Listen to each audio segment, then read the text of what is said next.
founder of NoDegree.com, the founding member of the Columbia University Toastmasters, a career coach, and a host of the No Degree podcast, who has built his LinkedIn following to over 41,000 followers. Welcome. Nice to be here. Awesome. So lots to talk about. Before we get into your really amazing business, and I love the name. Tell us a little bit about yourself and where you're from and where you grew up and what made you go onto the online world. Yeah, so I was born in Bangladesh. I came to the US when I was 3 years old. I've always been pretty entrepreneurial. I remember I used to tutor in high school, try to resell sneakers, cell phones, all different types of things. Tutoring I stuck to the longest just because I was able to make some money, and I did it throughout college. And I found NoDegree.com in 2014. And since then, it's just been a lot of learning, online reading, growth. And I launched a podcast about 3.5 years ago. And that's led to a lot of interesting and good opportunities. That's amazing. So your site is called NoDegree.com. And in essence, you help people land jobs that may or may not have a degree. Is that correct? Like, tell us a little bit about it and how you got the idea, and how did you start doing it? That sounds very, very cool. Yeah, so I mean, I focus on landing people jobs that don't require degrees. That's the focus, just because it's like I don't tell people how to become a doctor, how to become a lawyer. Not that I couldn't at least guide them in the right direction of what they need to do, but that's not the main focus. And how did I go down it is I was on Reddit almost 9 years ago, and someone asked, for those of you without a college degree who make over 6 figures, how much do you make and what do you do? I mean, how'd you get the job and what do you do? And the jobs are like, I'm a claims adjuster, elevator repair, database administrator, construction.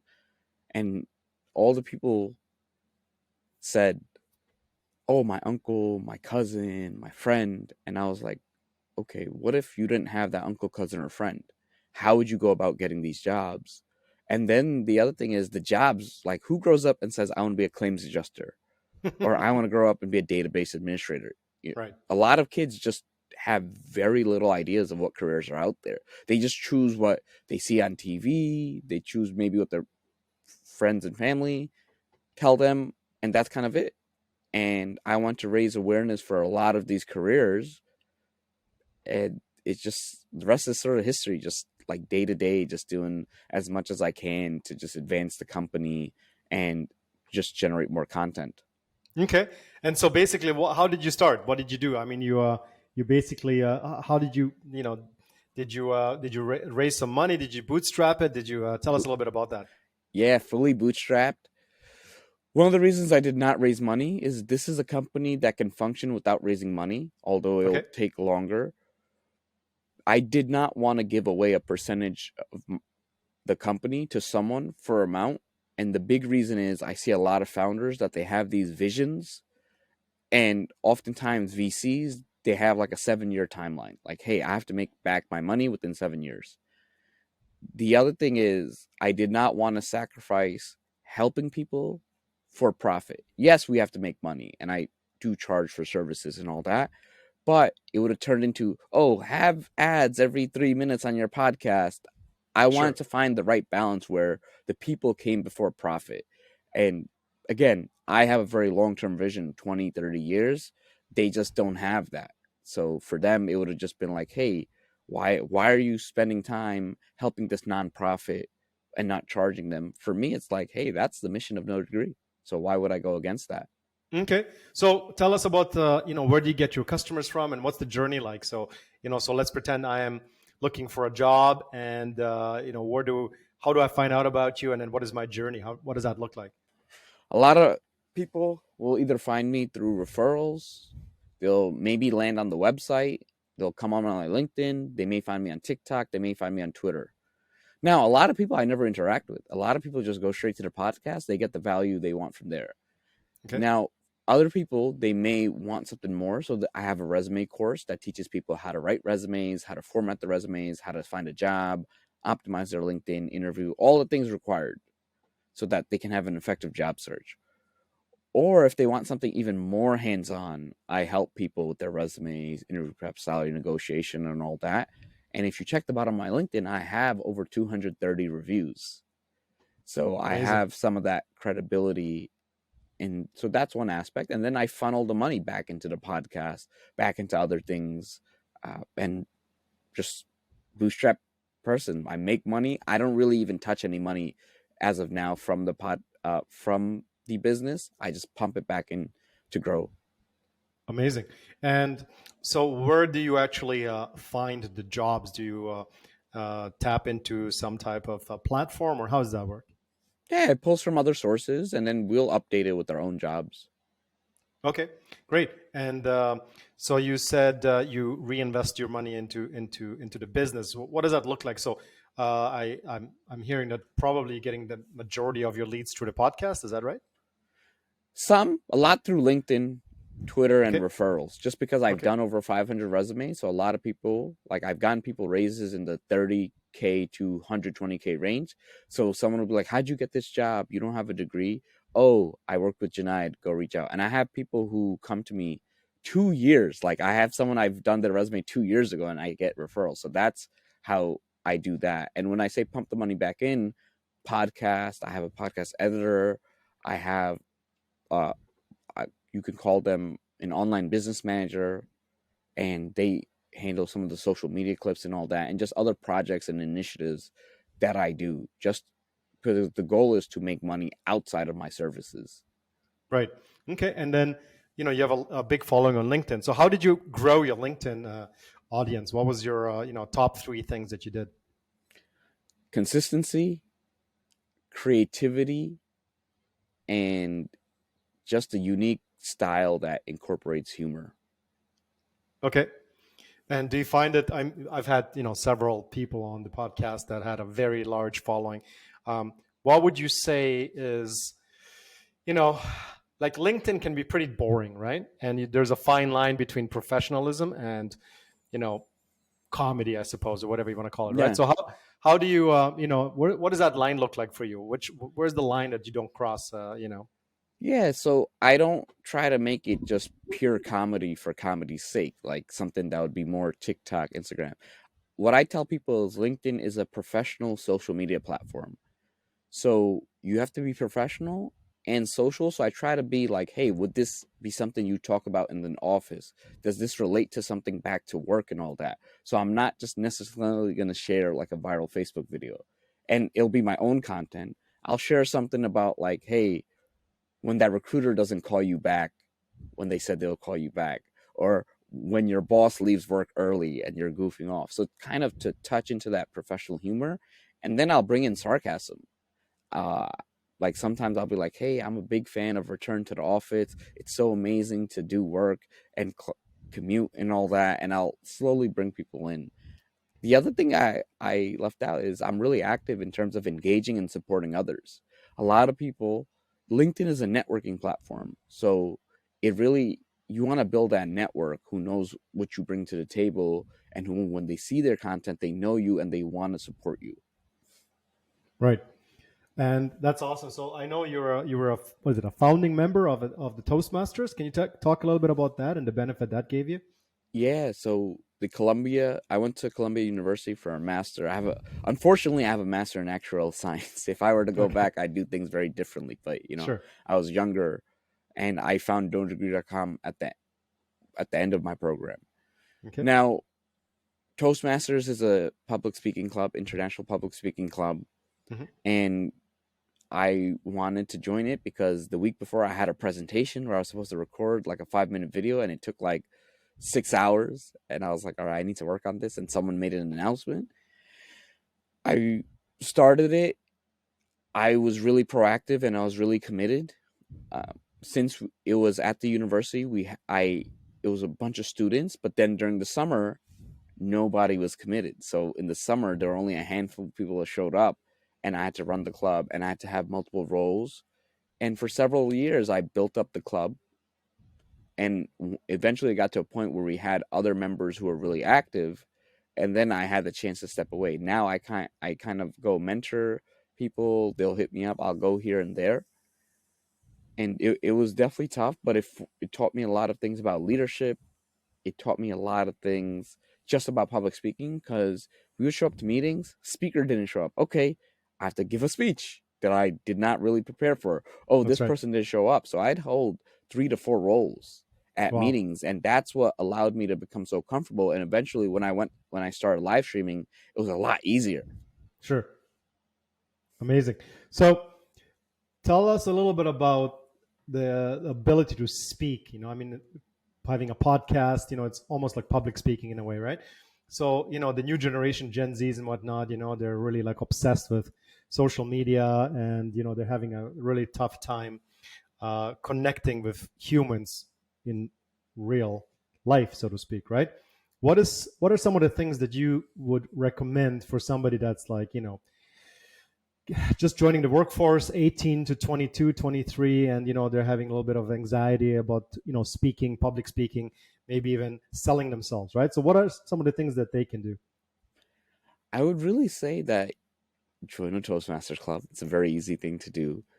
Hop on calls with people that you know online. I think too many people, they focus way too much on texting and other forms of communication that have these conversations, Right. one-on-one.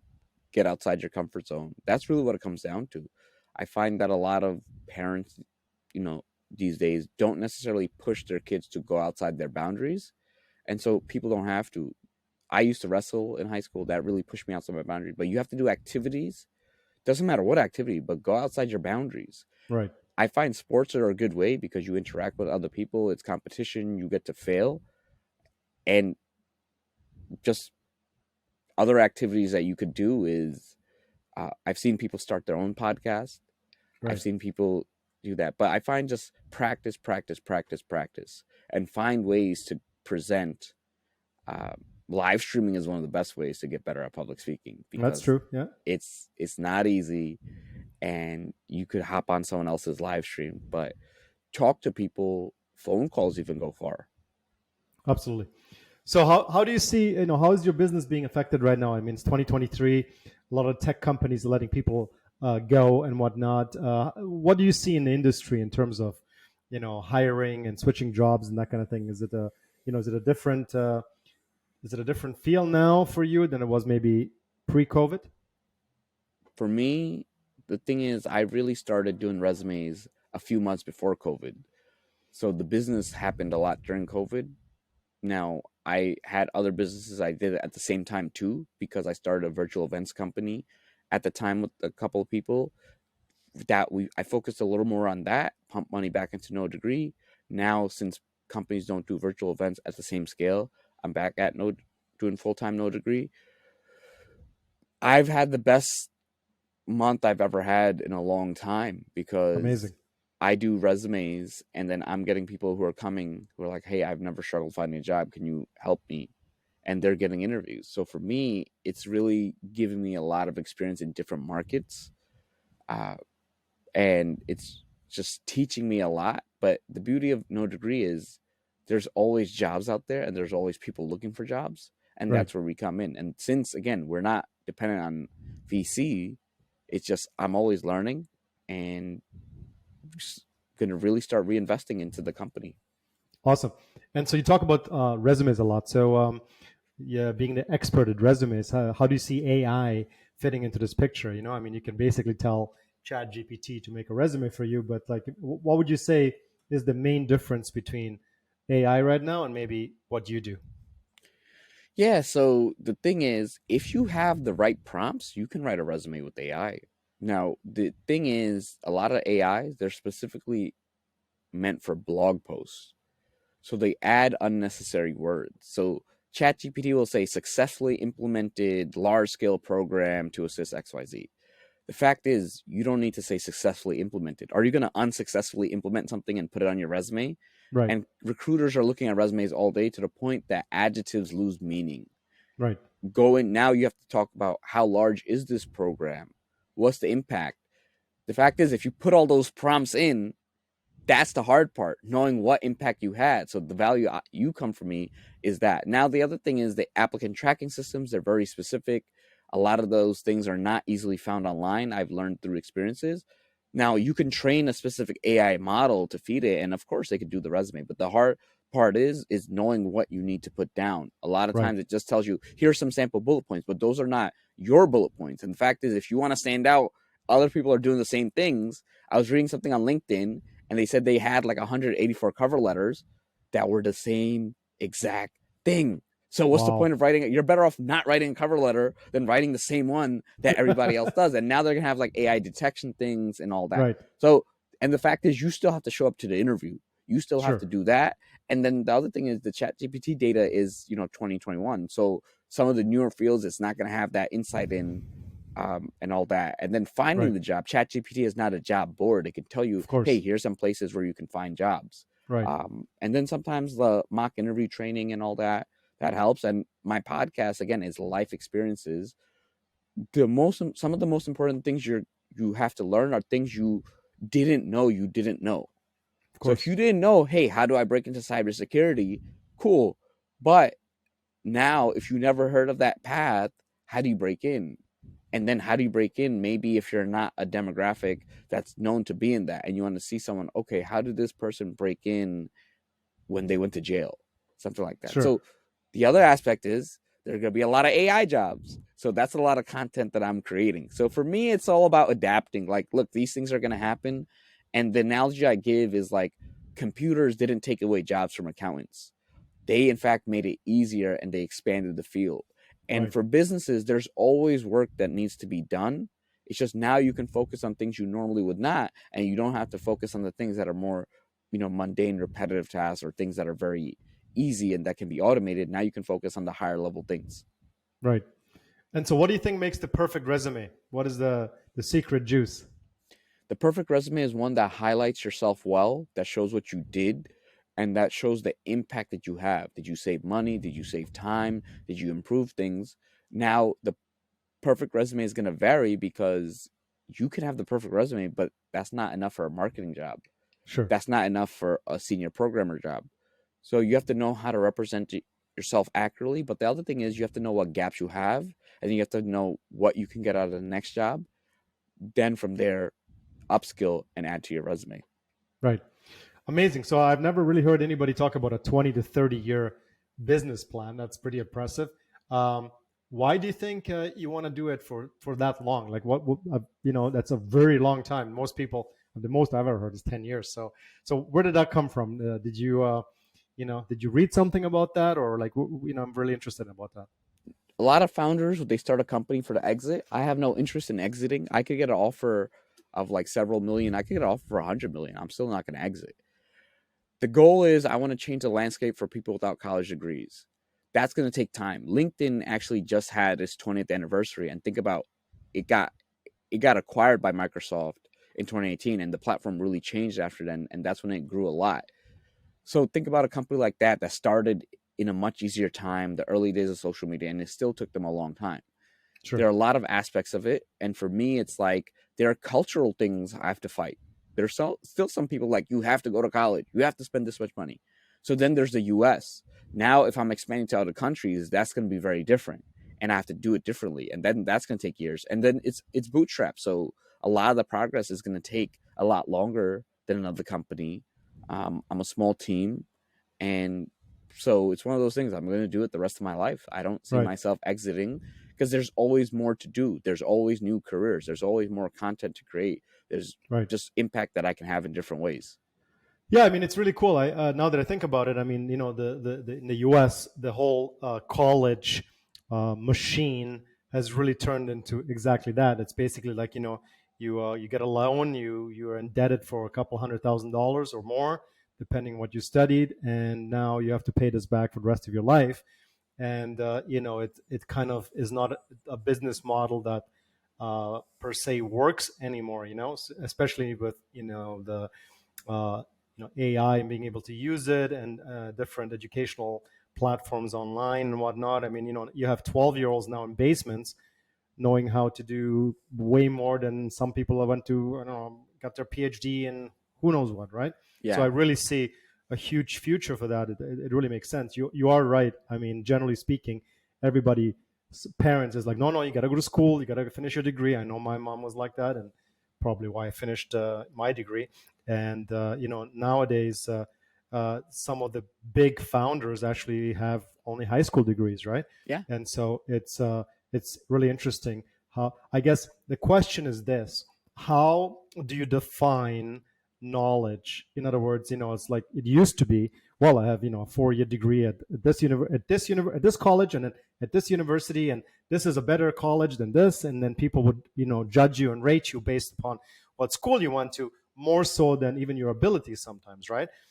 So it's interesting to see how people actually now get rated, so to speak, right? How would you say you have somebody that it's an, I don't know, 18-year-old kid that basically knows a lot but never went to school? Like how do you take that information and put it into, I guess, the journey of this person, starting off with a resume, with CV, whatever it is, and then having the interview? Like, what does that look like? So I wouldn't even start off with the resume. Oftentimes, you have to ask the person, what do they want to do? And if you ask a lot of people, they're gonna say, "Oh, become an AI prompt engineer, do this." But the fact is, there are so many careers that you can be successful in. I have to ask the person, like, what do you want to do? What are you interested in? What careers interest you? And then I'm gonna ask them, why do those careers interest you? You'll ask someone, "Hey, I want to be an investment banker." I'll be like, "Why?" "Oh, I want to make money." And then I Right. always ask them, if you could make money doing something else, would you? And they're like, yeah. So I was like, you don't want to become an investment banker. You want to make money. So did you consider other options like real estate? Did you consider whatever? And then they'll be like, no, I did not. So I was like, hey, you really have to think about why you chose the career. And oftentimes that career is because of some social aspect. Society, they watch things, they know that this is the highest paying thing. So then I have to introduce them to a lot of careers. So this is like a very long journey.